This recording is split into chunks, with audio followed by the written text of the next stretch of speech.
Hello, in today's video, I'm sharing beauty products that haven't worked for me. I have tried so many new beauty releases lately and shared a ton of favorites in my latest video. And these are all the fails that I don't think you need to waste your money on. I guess you could say I'm de-influencing you, but that term makes me cringe. I think TikTok thinks they invented it. Now the term is everywhere, but many beauty creators here on YouTube, like myself, have been de-influencing you for years when we just give our honest reviews, when we share the fails along with the favorites. So that's what I'm doing today. Call it what you will. These are both drugstore and high-end products that did not work out for me. Some of them just were huge fails. Others, I just think you can do better. Or maybe you already have something equivalent and you just don't need to buy it. Welcome back to my channel. Welcome if you're new. If you like everyday beauty made easy, that's what my channel is all about. Be sure you're subscribed if you're not already. And let's go ahead and get into these beauty products that have failed me recently. Let me know your thoughts in the comments on any of these products, if you've tried them or if someone you know has tried them or is using them. Just because they have not worked out for me does not mean they're not going to work for you. You may have had great success with some of these products. Everyone is different, and I completely recognize that. Now, this first product I had high hopes for. There was a lot of buzz going around about Makeup Revolution Balm Glow. This is a cheek product in this rose gold tin. This is how I think a lot of people think about balms. It has a very slippery texture. I think you can see that reflecting in the light. I just got a whiff of it. It's got this kind of fruity scent to it. I don't notice that after it's applied and once my makeup is completed though. Now, as I take my finger in this, it stays solid. It doesn't press inwards. It's not a soft product, but you definitely feel a slip, an oily slip, which you feel as you apply it to your skin. The shade I have is rose pink. It's pretty sheer. That is full pigment. I'll do another swipe right on top just to show the tin again, and then the swatch. And you can see how glossy that is. It almost looks like a lip gloss. And I'm just gonna blend it out, kind of tap it out to diffuse the product as you would on your cheek. And you can see how little pigment there is left. This is a very sheer, glossy product, and this is pretty much how it looks on my cheeks, and it continues to feel sticky and tacky, and it never sets down. It stays this sticky and tacky. It's almost like I put Aquaphor or a lip gloss on my cheeks. So there's not only very little pigment, but it also just feels gross and sticky and tacky. Another minor grievance with this product is that the shade name is nowhere to be found on this tin. It is not on the back, it's not on the top, it's not on the inside of the lid because I checked there too. And just to verify, since I'm 47 and maybe could have missed it just looking on the back, I took a picture with my phone, blew it up, and scrutinized every bit of text. It is not here. The only way I was able to find out what shade I had so I could tell you was to look back at my Ulta order and find it there. But if I had bought it in store, I'm not sure if I would have been able to figure it out because there are a couple of pink shades, I do believe. That kind of thing drives me nuts. I know it has nothing to do with the actual physical product, but we kind of have everything going on here with this product. I like a lot of things from Makeup Revolution. This is not one of them. I was really excited when I saw this launch and really disappointed after I tried it, and I tried it in several ways, several times. This is the Olaplex No. 4D Dry Shampoo, and it says right here on the bottle, it's a clean volume detox dry shampoo. It's supposed to absorb oil, volumize, refresh, and detoxify. It's for all hair types and colors. Now, I have had one consistent favorite dry shampoo since it launched, and that's the Living Proof Advanced in the light silver bottle. Before that, it was the other Living Proof in the dark gray bottle. And when I saw that Olaplex launched this, I thought, okay, they're coming for Living Proof because that advanced clean dry shampoo is really, really good. And with the descriptors on here, I just thought this is going to do all of those things but better. I tried this the regular way, just using it in second day hair. I tried it at night as a preventative before I go to bed so that I would wake up with less oil production overnight so I could use less dry shampoo on my second day hair. I've tried using it both of those ways several times, and each time I feel like I'm spraying this product in my hair that doesn't do really anything. It's just spraying some kind of a product in my hair that doesn't refresh or absorb oil, and it certainly doesn't volumize. I almost feel like my hair is even limper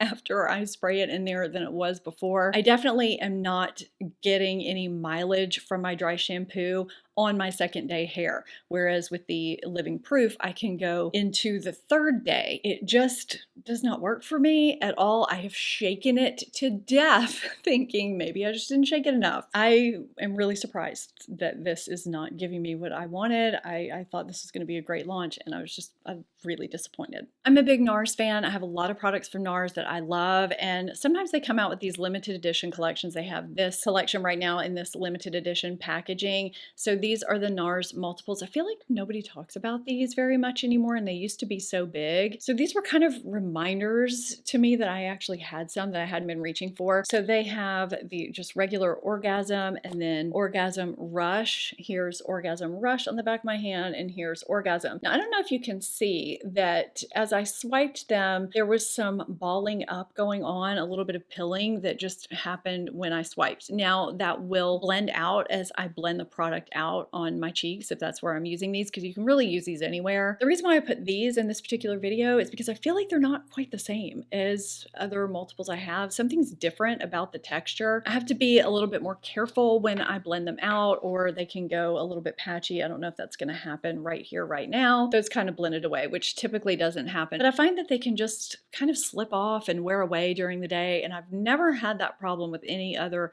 multiples. I pulled out some other multiples that I have to retry those to make sure that wasn't something going on with my skin, and it's not. These are just a little bit different. I was excited when I got these in PR. I got the collection in PR, and thought the packaging was kind of cute, and it reminded me of multiples. I really like this product. It's nice and versatile, but I was disappointed with the staying power and the wear. So if this is something that's on your radar, I would definitely go for their regular formula, not the cute limited edition packaging. In my February monthly favorites video, I shared both drugstore and high-end products that really impressed me. I'll have that video linked up in the corner and down in my description box, along with the products I'm sharing, just in case you want to check them out. And I'll have any alternatives that I happen to mention or think of, because I know sometimes you ask me if I don't like something, do I have anything that I do like that's similar? In that video, I raved about some drugstore eyeshadow sticks that I've been loving and reaching for regularly. And I have an eyeshadow one and done fail for this video from Wet n Wild. This is the Wet n Wild Shadow Slick in this beautiful champagne shade that I'm gonna have to put on the screen because the writing is too small on the bottom for me to see. This is just one of those shadows that I love, a liquid, swipe it on and go in a great neutral shade. But this dries down into a not flattering finish. If you have any sort of texture or dryness on your lid, as many of us do that are over 40, it looked kind of crinkly and just textured and dry on my eyelids. I was not impressed with this formula at all, and I had high hopes. This just looks beautiful to me, and it was not. If you have oily eyelids, it may work for you, but it just dried down to where it felt kind of hard, and it just wasn't flattering. I was really disappointed, which is a word I think you're going to be hearing often in this video. I started seeing reviews for this primer come out from fellow beauty YouTubers in the 35, 40, 50-year-old plus range right after I had finished testing it out for myself to review for you. And when I saw those reviews come out, I started wondering if something was wrong with me. Maybe I was doing it wrong. And so I tested it some more. Ultimately, it comes down to different strokes for different folks. This primer just is not working for me. And that happens. This is the Peter Thomas Roth Instant Firm No Filter Primer. It says right on here that it instantly tightens, firms, and blurs the appearance of fine lines, pores, and imperfections. It has a universal tint to correct the the look of uneven tone, and it's good for all skin types. So you're supposed to shake this well. That's the first thing you need to be sure to do. And you want to apply this very sparingly in a thin layer over your clean skin. And after you apply it, you remain expressionless for 3 to 7 minutes. And it says when your face feels pulled in tight, you can continue with your makeup application. I just felt like this was a very finicky product. Sometimes it worked okay under makeup, and I didn't feel like it gave me such tremendous results that it was necessary above and beyond any other pore filling smoothing primer that I own. I just didn't feel that lifted and tight or smooth that it was worth the trouble of the application, and it pilled under some products. It was just very finicky as to what it would play with well and what it wouldn't. I don't always have the time to sit there for 3 to 7 minutes and wait for a product to dry before I apply my makeup. So that's another thing. I tried very hard to have the same experience as my beauty creator colleagues. I think that they had great experiences with it. It apparently smoothed their pores much more than it did mine. I just feel like I have primers I like better that do just as good of a job with pore smoothing, and they're a lot less trouble than this one, and it just didn't give me that huge facelift like I was hoping for. I want to share this next product that was a fail for me, though other people may like it. It's a fail for a very specific reason, but it may affect some of you, so I do want to share it. So if you're not aware, Benefit launched some skincare. Oh, I made a rhyme. The Porefessional Tight and Toned Toning Foam is what they sent me from the skincare line. And by the way, I would say about half of the products I'm sharing in today's video were sent to me in PR. The other half I bought myself. Just want to let you know that. This is the Pore Refining AHA plus PHA toner. It's supposed to refine and tighten the look of your pores instantly and over time and exfoliate your skin. And it dispenses like a foam so that when you go to apply it to your face, it's not all liquidy and running down your hands and you tap it in with your fingertips. I actually really liked it at first. I really enjoyed the way it made my skin look and feel. It did tighten my pores and exfoliate nicely. After several days though, my skin started burning when I applied it, and I started getting some little bumps in my typical rosacea spot where I flare up, and it does have some citrus and lemon extract in it, which can be an issue for those of us with rosacea and sensitive skin. I wanted to share that with you in case you have sensitive skin like I do and you're thinking about checking this out. This was a skin reaction fail that I don't think everyone will get. I was actually pleasantly surprised at how much I was liking it. Other than that, I wasn't expecting a lot from Benefit Skincare, and it delivered until the reaction, of course. I cannot remember if this is a new launch or not, or if I just saw it somewhere and decided to pick it up or order it. This is the Essence I Love Extreme Crazy Volume Waterproof Mascara. So this has a ton of little tiny spiky bristles on a straight plastic wand, or should I have said tiny plastic bristles on a straight wand.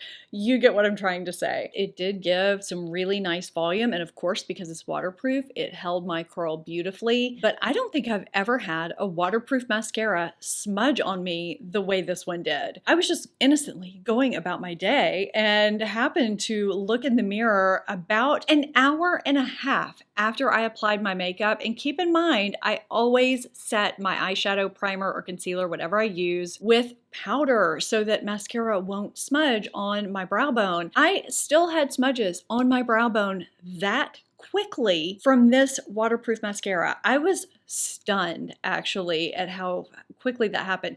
Usually if I get any kind of smudging on my brow bone, it happens later in the day, maybe 7 hours later, not an hour and a half. And actually it makes me wonder if it was even an hour and a half. What if it happened 30 minutes later? I have no idea how long those smudges were there. It wasn't right after application when the mascara was still wet, I can tell you that, because I tried it again and it happened again. I don't know what the deal is with this mascara, but it smudges on me like crazy, and that is a deal breaker. Since I was talking about about the Essence mascara, I'm going to go ahead and talk about the Essence Pure Nude Baked Blush. This is a new release from Essence. The shade that I have is Goldie Cassis, and you can see it's got a little bit of reflect in there and some sheen, which I'm hoping the camera is picking up here. Now, when I first went in to apply this, it deposited too much powder on my cheek and left a patch of product I had to blend out. Now that I know that, it's no big deal. I can tap my brush off onto my hand really quickly before applying any product to my face and blend things out. Now, I love a good buildable blush that doesn't deposit too much pigment but lets you build it so it just gives you this beautiful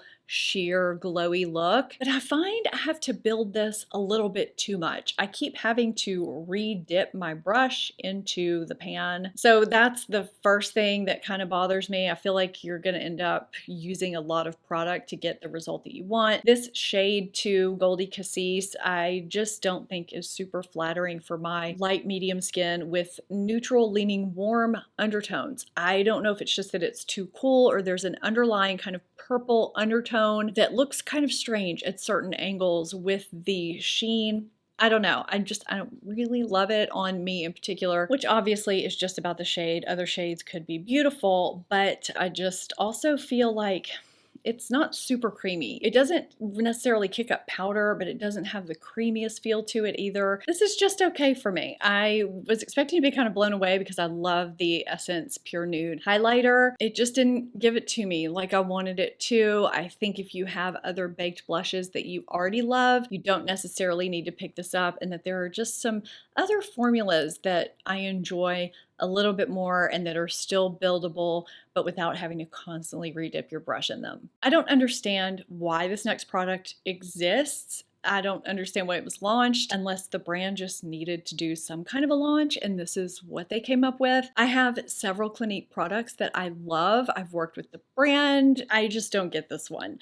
So this is the Clinique Take the Day Off Charcoal Cleansing Balm. I love the original Clinique Take the Day Off Cleansing Balm. It works well. It works for all skin types. I picked this up with no hesitation to try it because I thought, oh wow, a new variation. That's great. So this is what we have when we take the lid off. There is no scent, which is nice. Now they say that this works better for combination oily skin. It has Japanese charcoal, which is a purifying ingredient that helps thoroughly cleanse and detoxify pores, safflower seed oil, which helps break up natural oil found on skin and dissolve makeup. What happens when you use this is a black, drippy mess that I just personally was not a fan of. You scoop this out, apply it to dry skin, and massage it in until your makeup's removed. You can't really see if your makeup's removed, specifically mascara, because it's also black. And then you rinse it. So what happens to most of us when we rinse our faces? Water drips everywhere, including around the sides of the sink, and sometimes, if we're really lucky, it drips down the front of your cabinets too. Well, imagine all of that normally clear water now being tinted gray. It's not pretty. It's not pleasant. It does remove my makeup well. It's just very, very messy, and I still don't understand why the original balm that everybody loves isn't enough. The original balm is as effective. It's not as messy. It works for all skin types. I guess this turned into more of a rant than I meant it to be, but this really perplexed me. It's very messy, and as you can probably tell, I'm someone that really just does not like it when products are unnecessarily messy, and that is how I feel this product is. I had a higher than usual number of lip loves in my recent favorites video. In that video, I mentioned a lip fail. I don't normally have many lip fails, so they usually stand out to me when they happen. This is one of the new launches from LYS, and the packaging is really lovely. This is the Speak Love Moisture Matte Lipstick. It comes in this really slim blush pink and gold triangular packaging. I wanted to love this so much because I do love the slim bullet. It applies smoothly and feels creamy, which is great for a matte lipstick. The shade I have is Sincere, which is described as a soft pink nude. It is a perfect soft pink nude. The ratings are really good too. What my issue was with this formula, one of the issues I have, was that this is a formula that will get that white line of demarcation where my lips meet under various occasions. Many times times it's if I'm talking too much. And usually if I'm wearing a lipstick somewhere, I'm going to be talking to people. And this is a formula that does that, which really bothered me because I really do love the way it appears and feels and flatters my lips overall. The other thing that got me with this lipstick is the amount you get for the price. This is what the bullet looks like twisted all the way up. It says it's 1.5 grams or 0.05 ounces and it's $20. You could get a Merit lipstick which has double the amount, 0.1 ounces, for $26. Charlotte Tilbury has more than double the amount, 0.12 ounces, and it's $35 for one of her lipsticks. Rare Beauty also has double the amount, 0.12 ounces, for $20. And one of my new favorite formulas, which is the lipstick that I've been wearing through this video, seems more expensive at $38, but also has more than double the amount. This is a lip product I wanted to like, but it fell short for me in a couple of ways. I discovered a bunch of new favorite products and have those in this video here if you want to check that out. I hope you enjoyed this and found it helpful. If you did, give it a thumbs up and subscribe if you're not already so you don't miss any new uploads like foundation reviews for those of you who are over 40. I have some coming out very shortly and some concealer reviews for those of you with dark circles and fine lines. It's a struggle. Thank you so much for watching. I'll see you next time. Bye.